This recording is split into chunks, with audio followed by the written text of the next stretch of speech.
रियासत गुजरात में एक चौंका देने वाला वाकया पेश आया। एक शादीशुदा हामिला खातून अपनी गर्लफ्रेंड के साथ फरार हो गई, जिसके साथ शादी से पहले इसके हम जिन्स परस्त ताल्लुकात थे। तफसीलात के मुताबिक एक खातून के अपनी लड़की दोस्त के साथ ताल्लुकात कायम थे। लड़की के घर वालों को जब इस बात का इल्म हुआ तो उन्होंने साल 2022 में अपनी लड़की की शादी किसी और शख्स से कर दी।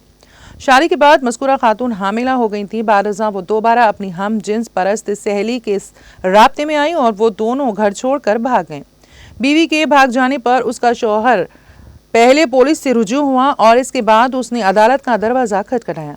उस शख्स का कहना है कि उसकी 7 माह की हामिला बीवी अपने हम जिन्स परस्त दोस्त के साथ घर से भाग गई है। शिकायत कुनिंदा के मुताबिक उसकी शादी 2022 में हुई, जिसके बाद वो खुशी से जिंदगी गुजार रहे थे। पुलिस की तफ्तीश में ये बात सामने आई है कि उस शख्स की बीवी के अपनी खातून दोस्त के साथ हम जिन्स परस्त ताल्लुकात थे। पुलिस के मुताबिक खातून की तलाश जारी है।